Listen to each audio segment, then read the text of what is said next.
쟁하고 애들 날올 거야. 사실은 지금 어저께 이제 추경호 그 전 원내대표 압수수색 대대적으로 했잖아요. 네. 그러고 났는데 조국 혁신당에서는 지금 그것만 할 게 아니야. 지금 한남동에 그 저 윤석열 대통령 체포하러 갔을 때 공수처에서 체포하러 갔을 때 그때 막아섰던 사람들 50명 이거 다 전원 수사해야 돼라고 지금 얘기를 하고 있거든요. 전원 수사를 해야 됩니까 지금? 이 주장이 맞다고 보십니까? 네. 그거 뭐 특검에서 들여다 본다 만다 하는 보도가 나오고 있기는 한데요. 예. 추경호 대표 압수수색까지 지금 하고 있는 거잖아요. 네, 거기다가 조지현 행정관 지금 의원이죠. 그렇죠.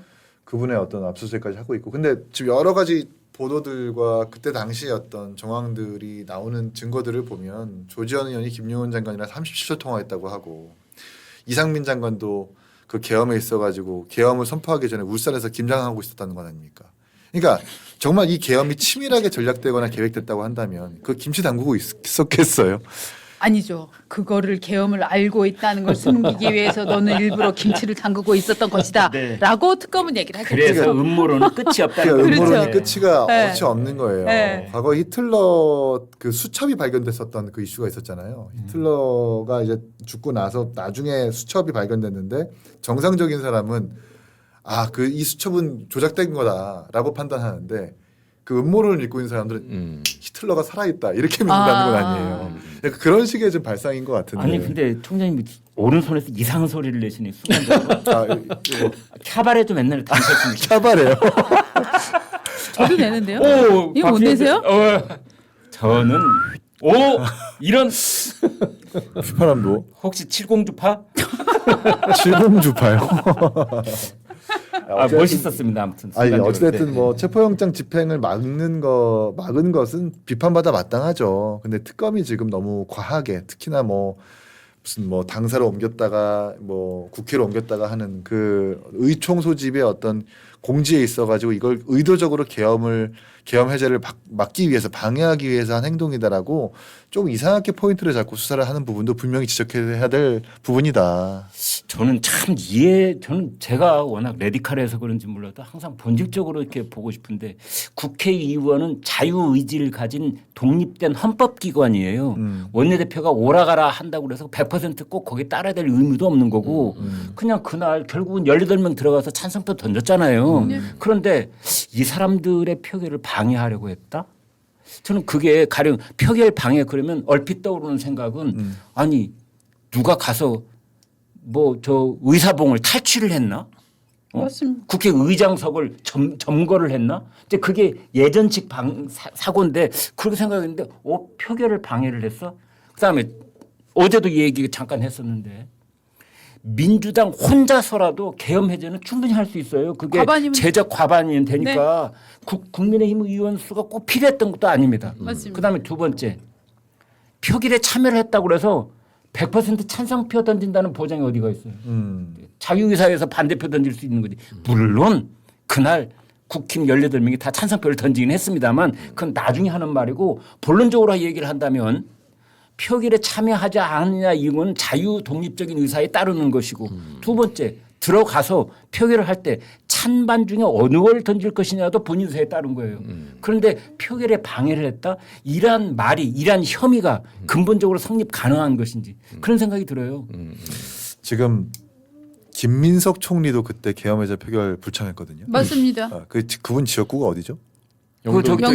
여의도요, 여의도. 예, 여의도. 바로 코앞인데도 계엄해제 표결 참석하지 않았다는 것은 특검에서 그럼 수사해야 되는 것 아닙니까? 맞네요. 맞네요. 그리고 와, 되게 예. 많아요. 네. 김정호, 박범계, 박용갑, 박수현, 박정, 안규백, 양문석, 이계호, 이광희, 이기현, 이병진, 장종태, 전재수, 정동영, 추미애, 황정아 다 추미애. 계엄해제 심지어 표결에 추미애. 불참했어요. 그 불참에 그걸 움직인 보이지 않는 손은 누굽니까? 그러니까요. 네. 저쪽의 음모론대로의 논리대로라면 네. 이 사람들도 혹시 계엄에 찬성한 거 아니야? 뭐 이렇게 같이 갈 수 있단 말입니다. 민주당의 그렇죠. 계엄 찬성 세력. 그러니까요. 세력이라는 말 써야 됩니다. 그런 특검에서 네, 네. 뭐 계엄해제 표결에 어떤 참석하지 않은 국민의힘 의원들을 국민의힘을 두둔하려고 하는 게 아니에요. 특검이 균등하게 수사를 하라는 거예요. 맞습니다. 어디 계엄해제 표결에 불참하는 거는 옳고 어디 계엄해제 표결에 불참하는 것은 옳지 않다라는 그 두 개의 잣대로 특검 수사가 이루어지면 당연히 이게 지지층까지 확산될 수 있기 때문에 공정하지 않은 수사라고 평가받을 수 있는 것 아닙니까? 그리고 금방이라도 확인할 수 있는 거잖아요. 민주당도 이렇게 대거 계엄해제 표결에 참여하지 않았다는 명단을 박여를 확인할 수 있는 거니까 이거는 특검에서 잘 단도리 해야죠. 거기서 또 포인트 중에 하나가 지금 특검이 딱 쥐고 있는 것 중에 하나로 이제 그때 추경호하고 윤석열 전 대통령이 통화를 했다는 그거잖아요. 네, 네. 이때 계엄 해제에 참여하지 마 이런 지시를 받은 거 아니냐라고 이제 다그치고 싶은 거 아닙니까? 그런데 추경호 그 의원이 윤 대통령하고만 통화한 게 아니라 우원식 국회의장하고 통화를 했어요. 그래서 우원식 국회의장한테 추경호 의원이 그랬다는 거는 국회 들어가고 싶은데 막혀 있어서 못 들어가겠다. 조치 좀 해달라. 그러면 당연히 내란 특검은 우원식 국회의장한테도 물어봐야 되는 거 아닙니까? 그때 추경호하고 통화한 거 맞아? 그리고 그때 무슨 얘기했어? 뭐라고 답했어? 크로스 체킹을 해야죠. 맞습니다. 근데 윤 대통령과 통화한 것만 가지고 지금 뭔가 수사를 하고 있는 것 같아요. 그 대통령하고 통화한 뒤에 그 12분인가 13분 있다가 이제 의총장소를 바꿨지 않습니까? 네. 추경호 원내대표가. 근데 거꾸로 바꿨으면 그게 그 납득이 돼요. 추경호 원내대표가 표결을 사람들을 방해하려고 빼돌렸다. 했던 네.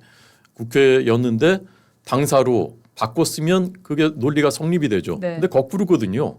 그렇죠. 당사였는데 당사에서 오히려 국회로. 국회로 바꿨어요. 네. 그러면 이게 논리가 성립이 안 되는 거잖아요. 그렇죠. 오늘 저는 그걸 어떻게 해석을 하나 했더니 오늘 동아일보였나 기사를 보니까 그 통화한 뒤에 몇 분 있다가 포고령이 발표가 됐는데, 그러니까 국회 정치활동 금지가 이제 거기 들어 있잖아요. 그래서 포고령을 일부러 위반하게 하려고 추경호 원내대표가 국회로 들어가 이렇게 지시를 한 걸로 의심하고 있다는 거예요. 네. 근데 그건 저는 아무리 읽어봐도 납득이 안 되더라고요. 추경호 원내대표가 자당의 의원들을 죄다 포고령 위반으로 몰아붙이기 위해서 그렇게 했다? 그게 납득이 안 되는 거거든요. 그래서 저는 아까 그 우리 특검이 아니라 그 쟤네 특검이 우리나라의 쟤네 특검. 우리나라의 쟤네 특검이 아니 그 기준을 그런 기준으로 김정한 목사님 그다음에 이영호 목사님 압수수색하고 조지현 의원이 37초 몇 시간 전에 통화했다는 그런 기준으로 압수수색하고 이럴 것 같으면 말씀하신 대로 그 다른 쪽 그 민주당 의원들도 다 수사돼 다 압수수색해야 되는 것이거든요.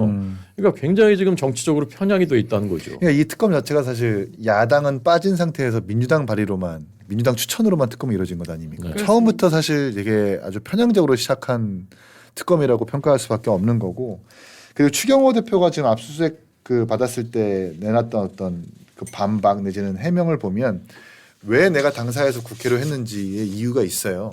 그때 한동훈 대표가 최고위 소집을 당사로 했다라는 겁니다. 그래서 그렇게 당사로 했다가 이거 심상치 맞아요, 않게 맞아요, 들어가니까 맞아요. 네. 국회로 내가 다시 이거 옮긴 거다라고 한 건데 전 그렇게 자연스럽거든요. 네. 부자연스럽지 않아요. 이제 그래서 이제 그 이어서 이제 내란 특검하고 민주당 쪽에서는 그때 원내대표실에 국민의힘 의원 10여 명이 있었는데 이 사람들이 결국 표결장에는 안 갔어요. 이제 그 대목을 딱 찍어가지고 이 사람들을 다 불러다가 수사를 해야 된다. 지금 그런 주장을 펴고 있기는 하죠. 네. 근데 그게 수사 대상이에요. 정말 희한하네. 혹시 추미애, 박범계 이런 분들이 윤석열 당시 대통령하고 텔레파시를 통해 갖고 회의장에 안 갔다 이런 주장을 하게 되면은 저는 정신병자로 몰리는 거 아닙니까? 네? 지금요 특검은 저인망식 쌍끌이 이 훑어내기 수사를 하고 있기 때문에 네. 다 걸리는 겁니다. 이런 누가 예. 그러더라고요. 숨을 쉬면은 직권남용, 숨을 안 쉬면은 직무유기. 그렇죠. 이거는 정말 이런 식으로 법이 전행이 되면은 사실 그 프랑스 혁명도 그렇고 반민특위도 그렇고 명분이 얼마나 좋습니까? 좋은 명분으로 시작했는데 그 이후에 그 어마어마한 폭력성과 자의성 때문에 그에 대한 깊은 회의들이 일어나잖아요. 그거가 수많은 역사가 증명을 하고 있는데 왜 이런 역사는 계속 반복됐는지 잘 모르겠어요. 저는. 그러니까 저는 민주주의의 최후의 보루라고 할 수 있는 네. 법원을 제가 지적하지 않을 수가 없는 게 네. 이거 압수수색 영장 발부해주면 안 되는 거거든요, 사실은. 이 법원은 사실 그냥 여론에 떠밀려서 그런 네. 인상을 지금 지울 수가 없습니다. 그렇죠. 특검이니까. 아무래도 이 언론 지분의 한 8, 9화를 차지하는 이 특검에 대해서 법원이 조금 여론에 떠밀려 가지고 압수수색 영장까지 발부해 주는 것 같은데 네. 그건 명확하게 좀 구분을 해야 된다. 37초 통화했다고 또 울산에서 김장하고 있는 내지는 지금까지 국민의힘의 어떤 3년간의 구조를 보면 사실 대통령에게 바른 목소리를 낸다라는 구조보다는 좀 종속적이었다는 것이 사실인 거잖아요. 네. 그렇다고 한다면 이 계엄도 치밀하게 대등한 관계에서 계획됐다라기보다는 윤석열 대통령의 단독 선포를 통해서 그렇게 이끌려갔다라는 게 조금 더 자연스러울 건데 이걸 가지고 뭔가 주도했다 내지는 계엄 해제 표결을 일부러 방해했다라는 그 결론을 정해놓고 수사하는 것 같아서 이건 자연스럽지 않다라는 거를 아마 많은 분들이 공감하실 거예요. 근데 지금 법원 말씀을 하셨지만 법원 근데 이제 영장 전담 판사 입장에서는 요거를 내가 이제 저 영장을 내주지 않으면 어떤 꼴을 당할까? 아, 나 제2의 직위원 된다. 저는 그런 위협감을 저는 굉장히 느꼈을 거라고 생각을 해요. 주제 넘어가는 게 기가 막힙니다. 신의 손길입니다. 와. 신의 손길. 네. 아, 그 오늘 정도야? 주제에 직위원이 있었었는데 네. 이렇게 넘어가네. 아, 와. 배워라 좀. 이야. 와. 그래서 박은정의 대항마로 내보내자는 거예요. 이야. 지금 이제 지기현 판사가 내란 재판부를 지금 맡고 있잖아요. 그러니까 정말 제가 계속 얘기하고 있는데 이 이제 진보다 좌파다 이렇게 표방하는 분들의 유튜브를 보면 정말 지기현 악마화가 끊임없이 아직도 지속이 되고 있거든요. 그리고 법원에서는 지금 지기현 부장판사 관련해서 그 룸사롱 접대 받았다 이 주장에 대해서 내 안에서 감찰을 했다고 저 나오는데 결과 발표 안 하고 있단 말입니다. 그리고 뭐라고 얘기하냐. 공수처 조사하고 있으니까 그 결과 나오면 그때 하겠다라고 뭉개고 있는데 비겁한 거죠. 그렇습니다. 저는 그 조직이 이게 한 명의 여러분 법관 하나하나는 너무나 중요한 분들이니까 어떤 시련이 닥쳐도 옳게 판단하십시오. 이게 아니라 시스템이 받쳐줘야 되는 건데 지금 법원은 이렇게 약간 눈치 보고 있고 근데 지금 민주당에서는 심지어 어저께 얘기가 나왔잖아요. 전현희 의원이 얘기했잖아요. 문제 있는 판사를 바꾼다면 굳이 내란 특별재판부를 만들지 않아도 될 수 된다. 있지 않을까. 네. 이 뉘앙스로 얘기를 했단 말이죠. 재판부 쇼핑이죠. 네. 우리가 아까 그 50명 의원들이 왜 그 관저 앞에 막아섰느냐 그거 비판했지만 네. 사실 그 당시로 돌아가 보면 그때 서부지법 영장 쇼핑 그다음에 공수처가 내란죄에 대해서는 수사권이 없는 것이 법으로는 명백한데 공수처가 수사하는 거 이런 건 잘못된 거예요. 그거를 지적하는 거 그 차원이었거든요. 속마음이 어쨌는지 모르겠지만 겉으로 내세운 명분은 그때 그거였어요. 그 의원들이. 근데 그거를 내란에 동조했다고 처벌할 수 있는 겁니까? 근데 지금 영장 쇼핑도 하고 재판부도 이제는 재판부까지 쇼핑을 하겠다는 것이지 않습니까? 그리고 특정해서 지금 저 지기현 부장판사가 내란죄 재판을 막는 거를 막겠다는 거잖아요. 그런데 네. 방법이 없으니까 이렇게 법원을 흔들면서 우리 법원 새로 하나 만든다. 지기현 칠 거야 안 칠 거야. 사실은 저는 이렇게 지금 협박을 하고 있다고 보는데 어저께 워딩을 보면 정말 정확히 나옵니다. 전현희 최고위원이 한 얘기가 법원에서 먼저 국민이 재판의 공정성에 의심을 가지는 인사들을 전보 조치한다든지 징계하는 것이 선행된다면 굳이 내란 특별재판부를 만들 필요가 있겠느냐.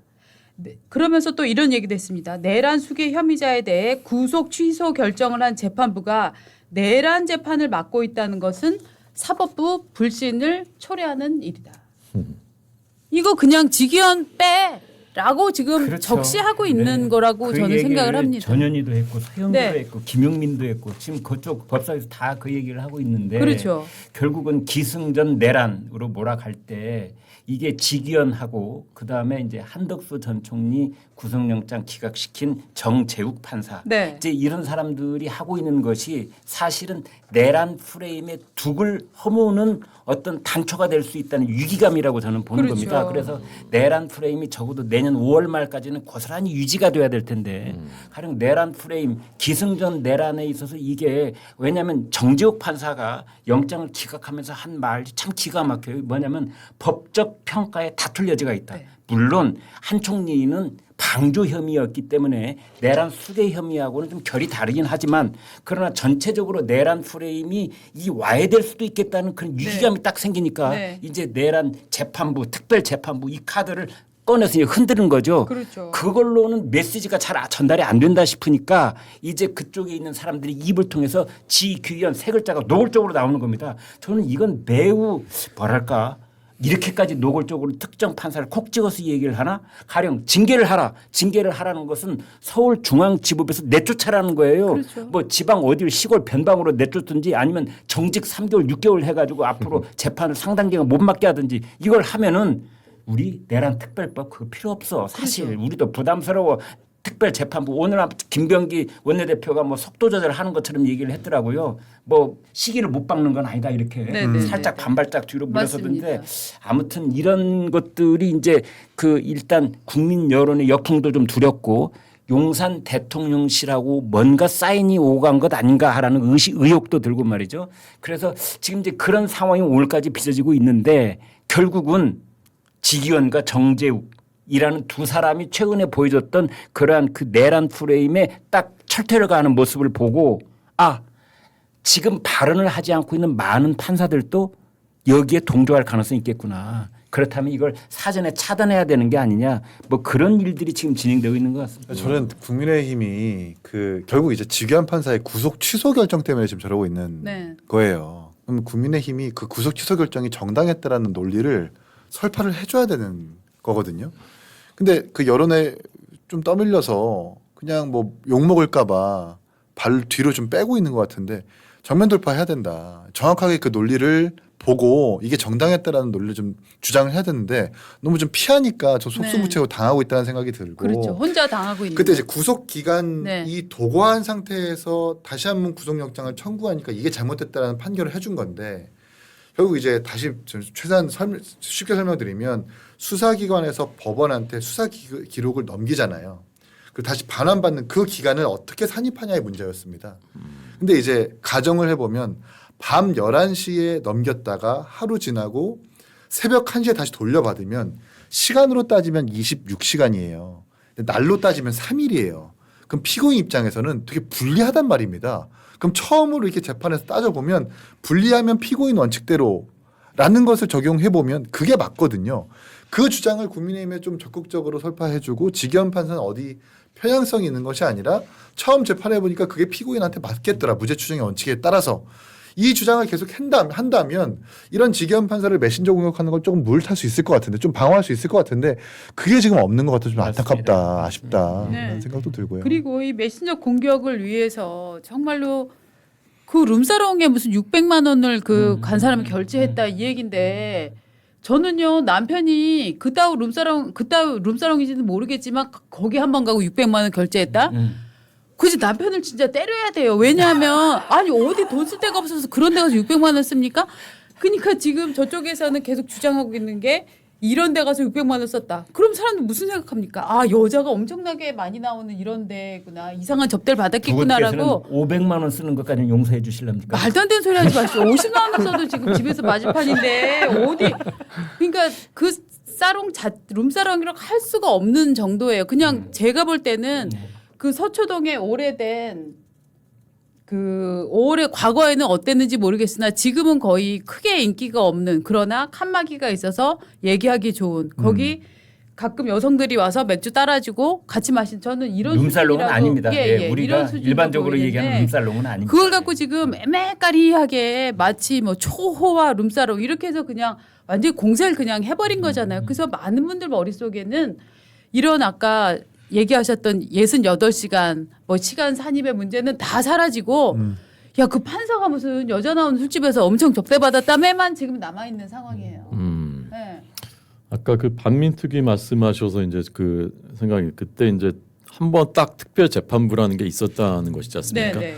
그때는 어쨌건 그래도 헌법에 특별재판부라는 게 규정이 돼 있었던 때고 지금은 이제 없는 때인 거고 지금은 군사재판에서만 가능하도록 그렇습니다. 돼 있죠. 네. 반민특위를 해체했다는 이유가 좌파들이 이승만을 친일이라고 공격하는 가장 큰 그 명분입니다. 그때 친일 청산 제대로 하지 못했다라는 건데 반민특위를 그럼 이승만이 왜 해체했느냐? 그 당시에 남로당이 박헌영의 남로당이 남한의 전국을 혼란스럽게 하기 위해서 파업하고 폭동하고 그래가지고 체제를 전복시키려고 끊임없이 그 엄청나게 소용돌이를 일으키고 있었던 때입니다. 그런데 그것을 막을 수 있는 가장 강력한 조직은 경찰밖에 없었던 거죠. 그때는 군보다 경찰이 훨씬 더 우수한 인력들이 있었고 오랫동안 훈련된 조직이었기 때문에 경찰이 무너지면 그냥 우리나라는 그때 무너졌을 거예요. 이 대한민국은 그때 무너졌을 겁니다. 그런데 이제 문제는 경찰관들은 대부분 일제시대 때도 경찰관을 하고 있었기 때문에 친일 딱지를 붙이면 다 그냥 반민특위 끌려갈 수밖에 사실 없는 상황이에요. 네. 지금이랑 좀 비슷해요. 그냥 내란 딱지 그때 국민의힘 내란 다 딱지 붙이면 다 끌려가는 상황이에요. 그러니까 이승만이 그때 이제 결단을 한 거예요.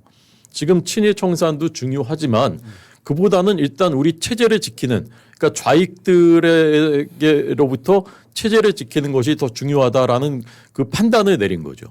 근데 그때 그 직전에 있었던 결정적인 계기가 된 것이 국회 풀악치 사건입니다. 네, 1949년에 일어난 국회 풀악치 사건인데 국회의원 중에 북한의 지령을 받은 풀악치들이 있었던 거예요. 노희란, 이문원 등등 10여 명이 그때 이제 재판을 받았는데 그 남한 좌파들은 그 이후로도 지속적으로 이게 조작된 사건이다라고 주장을 합니다. 맞습니다.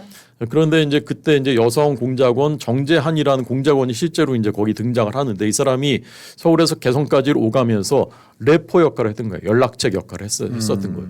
근데 그 당시에 신문을 찾아보면 정재한 얼굴까지 나와요. 체포되는 정재한의 얼굴까지 나오고 그때 수사를 총괄했던 것이 김호익 총경이란 분인데 이분이 나중에 남로당 당원이 총으로 쏴가지고 돌아가십니다. 근데 이분의 총경 그 수사 일지가 책으로 출간된 적도 있어요.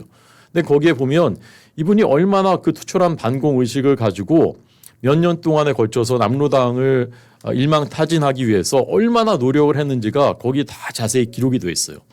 근데 남로당 그 우리나라 좌파들의 주장에 의하면 그것도 다 이제 소설인 거죠. 그러니까 몇 년 동안 소설을 쓴 거예요. 그래서 정재한이라는 인물도 실존하지 않는데 만들어냈다. 이렇게 주장을 합니다. 그런데 나중에 수십 년 지나서 그 당시에 이제 법원의 기록들이 공개되면서 정재한이라는 인물이 실존했다라는 것도 입증이 됐고 또 북한이 1990년대인가요? 그때 우리 국회의원들을 포섭하려고 했었던 북로당의 총책이 성시백이라는 사람인데 성시백에 대한 특집 기사를 노동신문에 실어요. 성시백 동지에 해가지고 그 공로를 쭉 열고 하는데 거기에 그 남한의 국회 포섭 공작을 이 사람이 벌였다라는 걸 자기들이 자인을 합니다. 네. 그래서 그 국회 풀악치 사건 조작설이 결정적으로 그때 힘을 잃어요. 돌아가신 박원순 전 시장 같은 분이 바로 대표적인 인사예요. 국회 풀악치 사건이 조작됐다고 변호사 시절에 주장했었던 그런 사람입니다. 그러니까 그 국회 풀악치 사건으로 들어갔었던 체포된 국회의원들의 상당수가 이 반민특위 이거 해체해서는 안 된다라고 가장 일선에서 주장했었던 사람들이에요. 네. 그래서 이제 그 사건을 계기로 결국 반민특위가 해체되는 결정적인 계기가 되거든요. 그 국회의원들 다 조작된 거다라고 했는데 6.25 전쟁 터진 다음에 다 풀어줘가지고 월북했습니다. 다 월북했어요. 거기 가서 결국은 또 김일성이 박헌영 남로당 숙청할 때 거기도 다 같이 숙청이 되는 그런 운명에 처하게 됩니다. 그래서 이 지금인 상황이랑 정확히 다 연결되지는 않겠지만 저는 얼핏 이제 그런 생각들이 들고 그런 초법적인 발상들을 한 것이 그 당시에도 통하지 않았는데 더더군다나 지금 21세기 자유민주주의 법치국가가 되는 지금도 특별재판부 이런 걸 주장한다는 것 자체가 그 사람들의 그 인식이 어느 수준에 머물러 있다는 걸 보여주는 것 같습니다. 그 상권 분리를 완전히 형해하는 거죠. 이거는 우리가 쇼츠를 반드시 만들어야 될 그런. 어제 몇 시간 준비하신 거예요? 이야 정말 대단하신. 저는 원래 좀 이 근현대사에 네. 관심이 많아서 이 모범생이 원래 알고 나오네요. 있는데 평소에 공부합니다. 실명을 깨알처럼 쫙 말씀을 네, 하시니까 네. 너무 실감과 감동이 막 물밀듯 맞습니다. 몰려오고 있습니다. 네. 왜냐하면 아니, 제가 예. 대학 때 공부한 거랑 지금 새로운 왜냐하면 제가 대학 때는 이승만이 친일파라서 네. 없던 뿌락지 사건을 만들어놓은 지금 말씀하셨던 그런 얘기 있지 않습니까? 네. 이걸 제가 대학교 운동권 때 예. 요거에 정반대로 이제 외웠던 사람이거든요. 아. 그러다가 제가 그 이후에 다시 책을 읽어보면서 이때의 주장들이 이런 데서 나왔구나라고 해서 굉장히 제가 많은 제가 깨달음을 지금 얻었던 적이 운동권하고 있어요. 나란히 앉아 있단 말입니까? 과거에 진짜 사실 좀 유행이었잖아요. 제가 또 유행 다 따라해갖고 대학교 때. 저 이상 유행을 유행에 좋아하더라고요. 민감하신 분이시라. 네. 네. 근데 사회생활 하면서는 또 네. 잘못된 것을 깨닫고 네. 정신 차렸습니다. 너그럽게 용서해드리겠습니다. 네, 감사합니다. 하여튼 이 부분 하여튼 그 삼권 분립이 정말로 이제 어떻게 보면은 이거를 지키기 위해서 수많은 분들이 희생을 해왔는데 이걸 이제 우리 스스로 허물려는 시도 이거에 대해서는 정말 정신 차려야 된다. 근데 참 허탈한 마음도 들어요. 아 민주당이 결국 지기현 판사 한 명 뭐 요런 분들 몇 명 드러내자고 이렇게 국가의 근간을 흔들어 버리는 이런 시도까지 하는구나라는 것 때문에 정말 허탈한 마음까지 저는 들어요. 네. 저 개혁신당의 그 이준석 의원이 참 기가 막힌 발언을 할 때가 있다고 보는데 네. 엊그젠가요 채널A하고 꽤 긴 그런 아, 인터뷰를 예. 했더라고요. 거기에 보면은 바로 이 사태를 진단하는 발언을 합니다. 지금 이러한 것들은 헌법의 어느 한 규절에 어긋났다 이렇게 네, 말할 네, 계제가 네. 아니라 네. 우리나라 헌법 전체를 통째로 부인하는 네. 그런 국헌을 무너뜨리는 행위라 맞습니다. 그러고 딱 진단을 하는 거예요. 국헌을 무너뜨린다? 이게 뭐냐? 우리 형법 87조에 규정하고 있는 바 그게 바로 내란입니다. 맞습니다. 네. 국헌을 문란시킬 목적으로 폭동을 일으킨 자 이게 내란죄를 저지른 자라고 명시를 해놨거든요. 그렇다면은 내란 특별법을 통과시키려고 하는 것 자체가 내란일 수가 있다. 이제 이런 겁니다. 그러네요. 쟁하고 애들 날